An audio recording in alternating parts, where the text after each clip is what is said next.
And it's lights out. Welcome to our Fantasy Formula One podcast. I'm your host, Jeanmark, and joining me this evening is my bro, Dominick, and my father, Dr. David Kessler. With 1 week to go before the French Grand Prix, let's look at our dynamic pricing report. Not a lot of movement this last week. It's very quiet as people are preparing for this next race, but things are bound to change once we get our first and second free practice sessions ahead of the French Grand Prix. It was not raced there last year, so there is very little data for these type of cars. But one of the drivers to stand out from last race is Pierre Gasly. He went up 3% from 40 to 43% picked. He hasn't gone up in sentiment much, but that is all bound to change if he has strong practice sessions. He's the type of driver that qualifies quite high, and it's crazy that he was able to get on the podium this last race. If he's able to continue his form and not lose places during the race like he had at the very beginning of the season, he's going to be quite the enviable commodity. Another driver to look out for is Sainz. Dad, what's your thoughts about Sainz and his potential for the quali race streak? I was thinking that he would be a good one to pick up if you need the extra 5 points and you can afford him versus a less expensive driver. There are three drivers right around the same price point. Vettel at 15 million, Alonso at 14.7 million, and Sainz at 14.7 million. All three were pretty much the exact same price before last race, but Vettel has shot up over the last 2 weeks. If you are having to juggle between Vettel, Alonso, and Sainz, then that would be your discussion. Which one of those three you would prefer? He could potentially get it with the quali streak bonus, but that's only 5 points. Is that enough to overcome a strong performance? If the Ferraris are not looking strong compared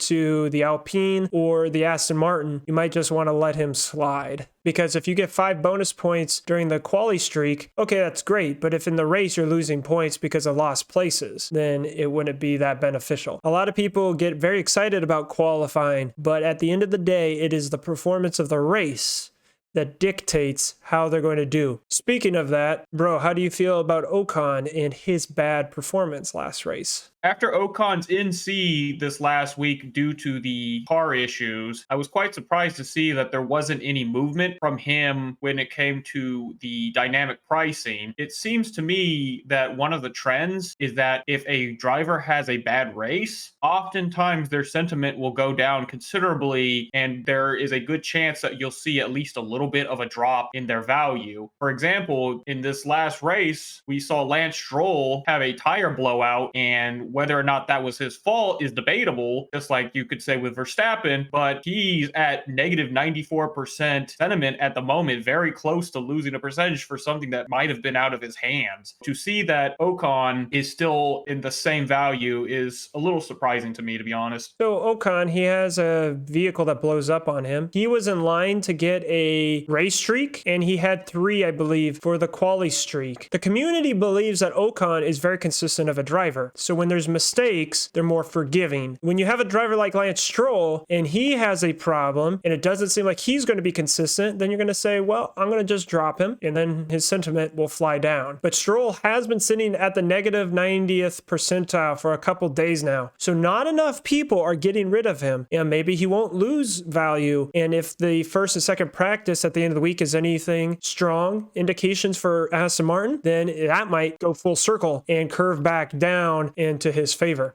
Now on to the news. There was something that slipped our attention for our race reaction at Baku, and it had to tie into the 2-lap sprint race that we witnessed, and that was that Alonso gained 4 positions in those 2 laps, 3 through passing and 1 because Hamilton DNF. So he went from P10 to P6 in just 2 laps. Dad, what's your reaction to that impressive gain for Alonso? Much respect. I didn't see that coming. For him to do that in those 2 laps, that was impressive. If he continues being that impressive, maybe more people have him on their team. So that's interesting because he was on the Orc Elite. He would not have been if he didn't make up so many positions in 2 laps. And if Verstappen hadn't crashed out, he would have been probably not even in the top 10. Alonso may not have had the best race pace But in the sprint race qualifying format, he might be really good. Or any driver that's able to get off the line strong and drive confidently with their car. And so that makes me think when we go to our first sprint race in Silverstone, they probably shouldn't make these sprint races really long. Make them like 5 laps, just short enough that you really want to reward people who are gutsy. Imagine if every lap was like a first lap. People are more likely to pass each other. You had Leclerc who passed Gasly in the first lap. The second lap, Gasly passed him back at Baku. So imagine if you know it's only 5 laps long, then you're going to really push. You're not going to be having energy harvesting or anything. You may not even have DRS until the very last lap or something like that. And that would be really crazy. You make it really short, and now the teams have to say, I have to just go full energy, minimal gasoline, soft tires, and you just punch it for 5 laps. Bro, what are your thoughts about a short versus a third of the length of the race quali? As I was watching a YouTube video, a past Formula One driver had mentioned that the start of the race is perhaps the most entertaining part of the race. It's very tense for all of the drivers, and a lot of things can happen. And we saw that. Alonso was able to get some positions because of it. We got to see Hamilton slide off, which is so incredibly rare. There is definitely pros and cons to both sides. The pros, of course, is that more racing is more racing, and you get to watch more racing. But if the race starts going long enough, it's basically just a shorter normal race. If Hamilton pulls ahead and he gets out of DRS range, then we're basically just watching a shorter version of what we're going to expect from the race. A shorter sprint like you're suggesting could be interesting because we got to see what 2 laps can do. Now, we didn't get to see how DRS would have played in on that, but there's definitely a lot of intrigue, a lot of different ways that you would have to handle only 5 laps. But the question is, you talk about a lot of more pushing, is that the only people who would be scoring championship points is the top 3. And I know that would choose your position for the race. But again, you'd have to ask, is being super aggressive with a 5-lap race worth the potential of your car crashing? In a longer sprint, they'd probably be working that out. Well, that's another thing. Baku did not have any first lap incident other than Hamilton locking up. These drivers were able to gun for it, but also be safe. The difference between what they're proposing for the sprint race qualifying and what we saw at Baku is Baku was 2 laps to decide the race.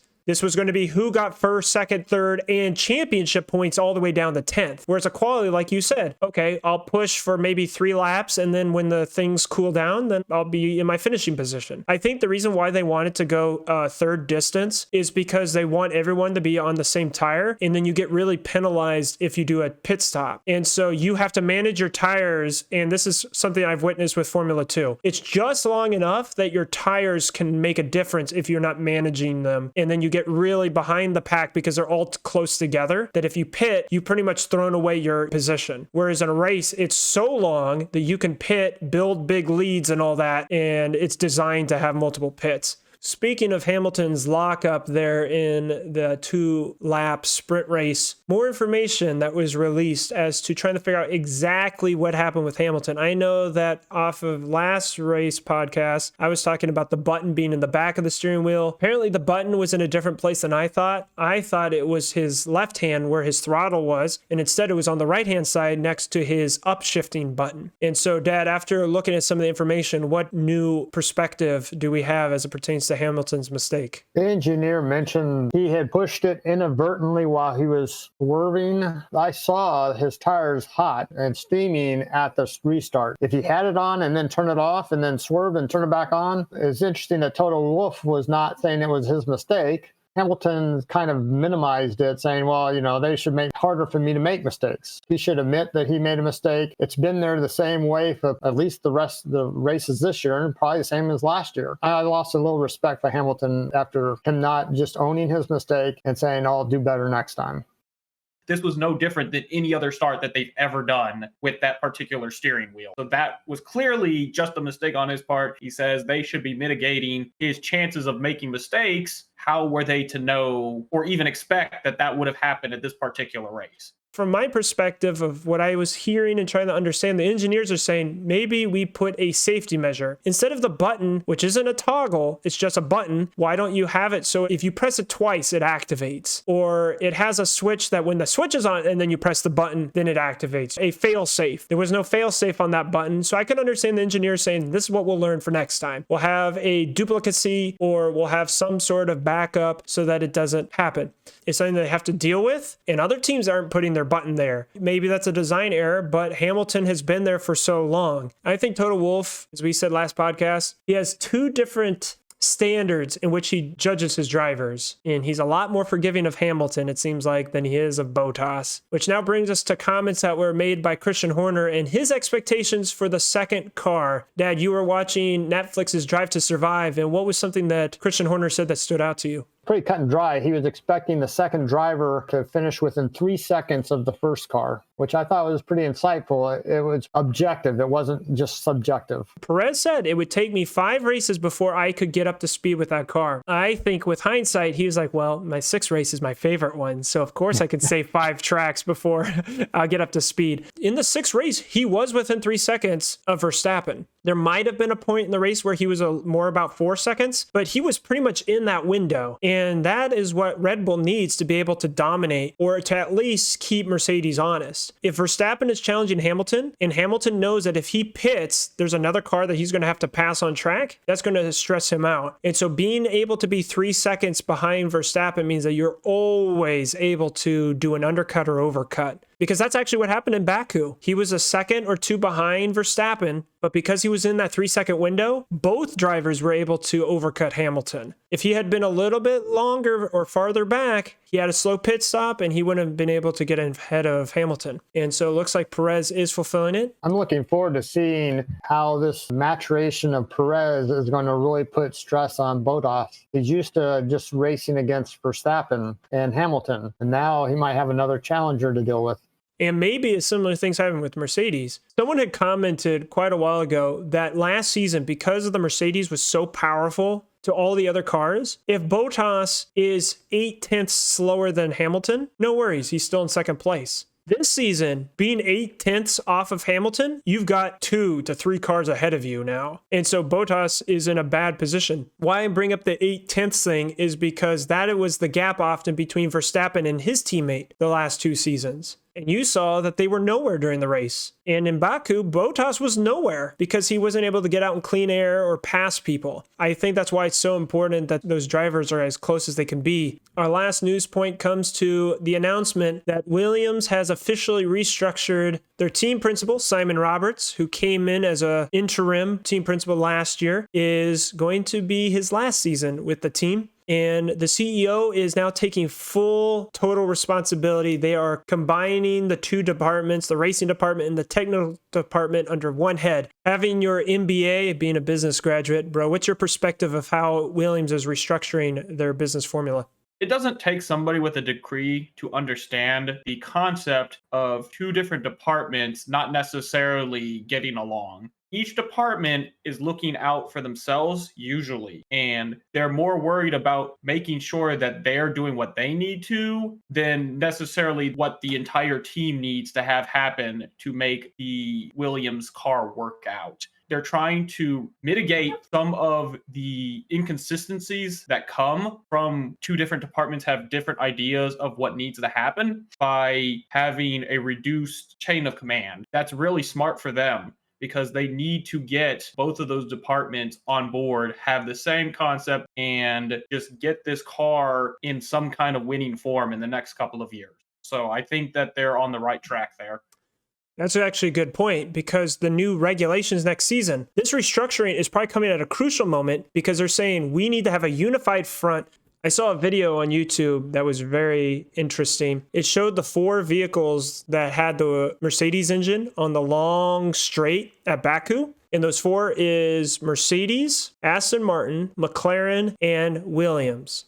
Williams had the fastest car overall on the straight, which means that the Williams, like George Russell has proven, is a very fast 1-lap car, which means that the aero department has been doing pretty good, but now it needs to integrate with the race department so that they can have overall package that is able to have good race pace. And so if they're able to bring everyone together, then they can start improving the technical side to mesh well with how they're designing their race car performance-wise.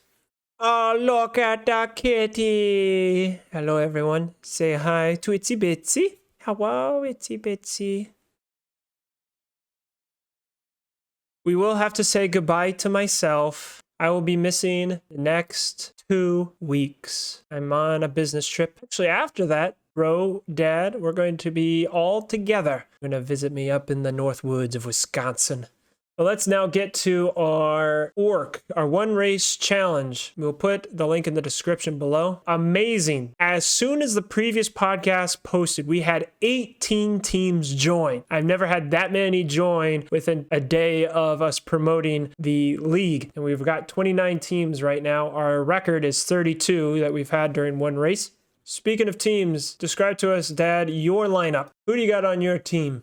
When I was looking at our Google Sheets, that my lineup contains value per points per million comparison. I have the first 5 drivers and the top Red Bull team. So you have Verstappen, Mick Schumacher, Gasly, Perez, and Red Bull. Wow, very impressive. Scrolling down, we can see Red Bull. Their points per million is 2.1. McLaren also has 2.1, but Red Bull clearly is scoring more points. So how do you feel about these drivers and being able to have good points per million for them and their value? I like the fact that they have good value. I had this team last race and I lost by 2 because even though Mick Schumacher is a good value, he was outscored by Raikkonen. Hopefully this race will be different. I don't have enough value to put like Leclerc on my team instead of Schumacher. Right, because of the value of your team not being that high. To explain to everyone on our Google spreadsheet, value to points per million comparison. It shows you how much you're getting when you spend on them. Norris, who costs roughly 13 million, is scoring 2 points for each million. So that means he's scoring in the average of mid-20s. The percentage value is showing what their cost is compared to what it should be if they were to balance back out to 1 point per million. So Hamilton and Sainz, for example, Hamilton costing roughly 33 million. That is what he's getting in points on average per race is 33 million. So Norris should actually cost 5% more than what he does. And so Dad has got a really good bargain if he's got the top 5 drivers who all are above 1 point per million.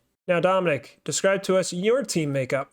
So you had mentioned that this last race, we had the highest amount of entrants. Yeah, 32 for the York. That was a record for us. But how that works for me is every time we have more people, I get a new record for the lowest place I've ended up in.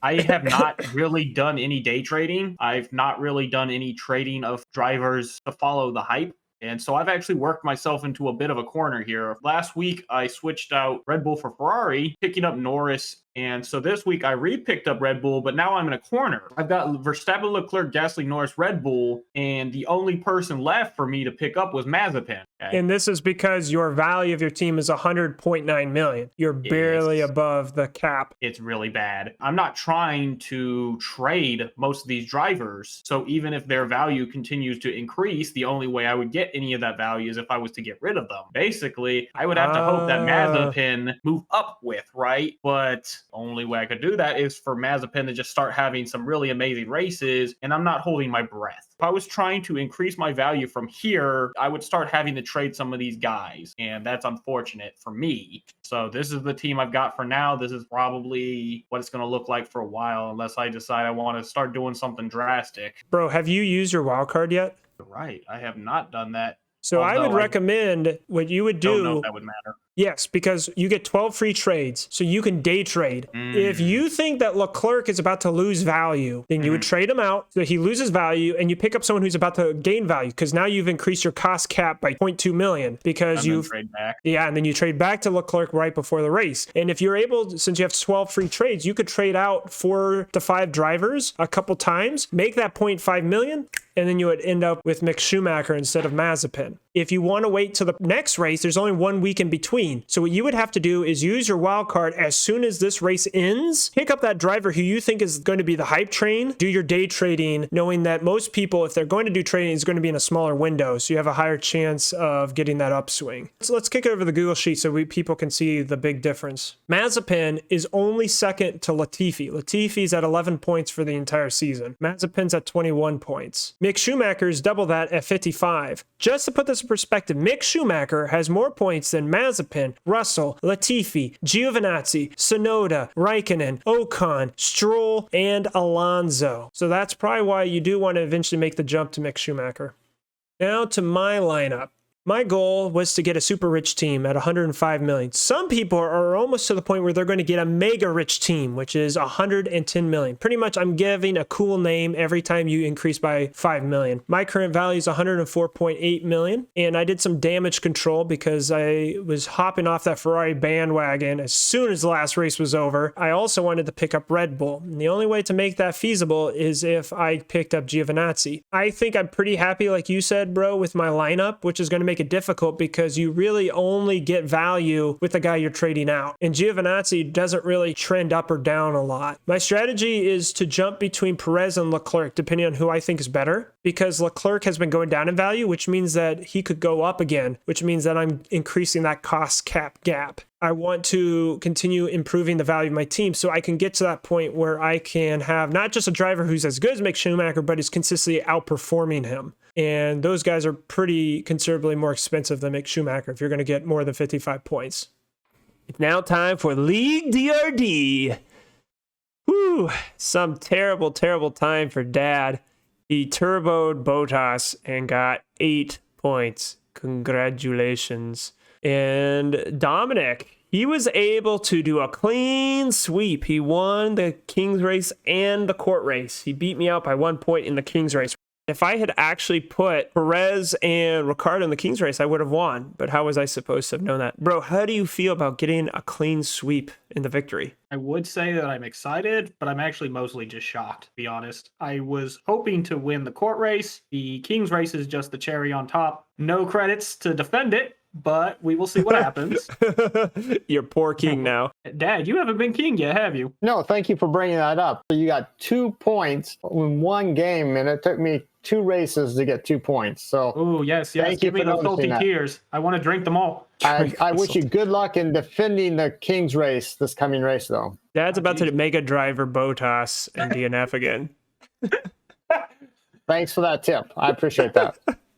I am leading with 227 points, and I have 2 wins. Dominick has 146 points and 2 wins, and Dad has 144 points and 2 wins. Dad has 3 credits, Dominick has 1, and I have 2. Just for everyone watching, how we do in League DRD is there is no monetary value associated to any of the drivers. What we do is we have drivers, they play during the race, and depending on their finishing order, we'll then create a draft shift so that we get different drivers each race. Strategy is how you pair them up. And then we have a King's race and a court race. The King's race gives you points and the court race gives you points. And if you're the defending king and you win the King's race, then you'll get 2 points instead of 1. And then if you do not win a race or don't get a championship point, you'll get a credit instead. You can spend a credit to buy a turbo, you can spend 2 credits to buy a mega, or you can spend 3 credits to get a wild card. And a wild card is different from standard Formula 1 fantasy in that our wild cards are drivers that have an average score of over 21 points. And you could draft them as a third driver to join your race. They're pretty powerful. We are all neck and neck tied at 2-2,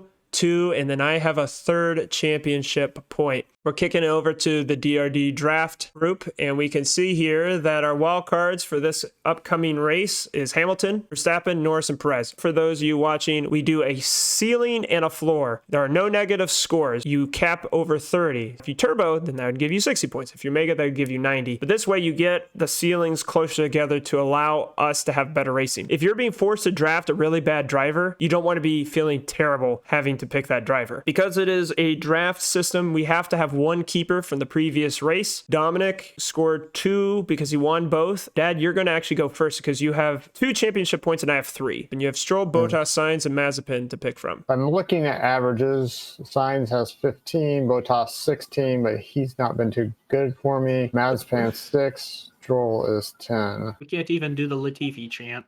How sad. That's a tough choice. Do I trust Bottas will finally get it turned around? So you're picking Mazepin, right? That's what I heard. Nah, and you didn't hear Latifi either. So you can't pick Latifi. All right, well, I guess I'll stay with Bottas.